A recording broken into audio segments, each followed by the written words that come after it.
Supreme কোর্টের দিকে তাকিয়ে নির্যাতিতার বাবা মা। আগামীকাল সোমবার সুপ্রিম কোর্টে রয়েছে আর.জি. কর মামলার শুনানি। বাংলা তথা গোটা দেশের নজর থাকবে শীর্ষ আদালতের রায় কিংবা নির্দেশের দিকে। তার আগে তিলোত্তমার বাবা বললেন যে তিনি সুপ্রিম কোর্টের থেকে ভালো খবর আশা করছেন। নির্যাতিতার মায়ের কথায় গোটা বিশ্ব মেয়ের জন্য বিচার চাইছে। দেশের শীর্ষ আদালতও তাদের নিরাশ করবেন না বলে বিশ্বাস করেন মৃত মহিলা ডাক্তারের মা। এদিকে বিচারের দাবিতে উত্তাল গোটা বাংলা। আমার পাশে এসে দাঁড়িয়েছে এবং আমার মেয়ের এই যে অপরাধ, জঘন্য অপরাধ করা হয়েছে, তার জন্য যে সুবিচার চাচ্ছেন, তার জন্য আমি মনে অনেক সাহস পেয়েছি।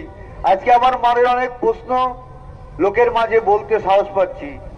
আপনারা আপনাদের বা তোমাদের যারা আমার সঙ্গে আছো তাদের কাছে আমার একটাই অনুরোধ, আমি যতদিন বিচারটা, আমার মেয়ে যতদিন বিচারটা না পায় ততদিন তোমরা আমার সঙ্গে থাকবে।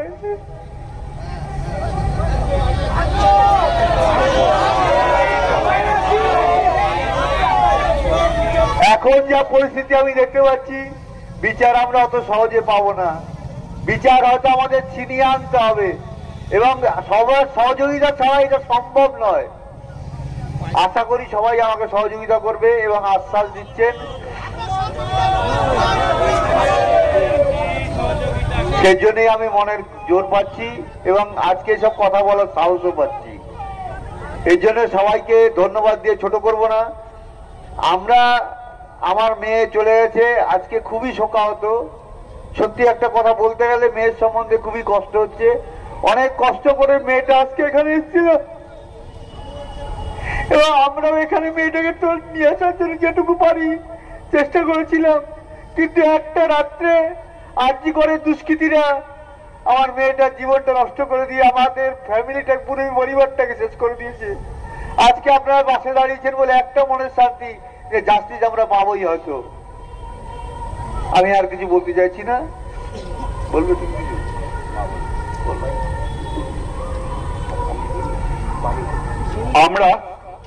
আমরা প্রতিজ্ঞাবদ্ধ। তুমি বলো না।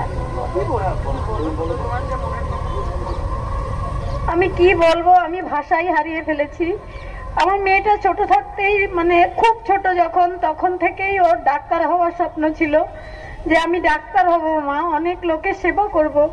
আর সেই সেবা করতে এসেই আমার মেয়েটা আর.জি. করে বলিদান হয়ে গেছে। একটা অন ডিউটি ডক্টর এভাবে নৃশংসভাবে চরম অত্যাচারিত হয়ে সে যখন মা করে কাঁদছিল, সেই কান্নাটা আমার প্রাণ রোজ ধ্বনিত হয়। রোজ এখন আমি ভাবি কত কষ্টে আমার মেয়ের প্রাণটা চলে গেছে। তবে এই যে সবাই আমার পাশে দাঁড়িয়েছেন, এই দেশে বিদেশে এই যে একটা সোচ্চার উঠেছে, বিচার চাই, এটা আমাদের সব থেকে বড় বল। এই ছাড়া আর কোনো, সরকার যেভাবে আমাদের পুলিশ প্রশাসন প্রথম থেকে আমাদের সব সময় অসহযোগিতা করেছে, তারা যদি একটু সহযোগিতা করত তাহলে হয়তো একটু হলেও আশার আলো দেখতে পেতাম। একটা এত বড় ক্রাইম হওয়ার পরেও পুলিশ প্রশাসন থেকে সেটা ধামাচাপা দেওয়ার চেষ্টা হয়েছে প্রথম থেকেই যেতে সব প্রমাণ লোপাট করার চেষ্টা হয়েছে আমার মেয়ের।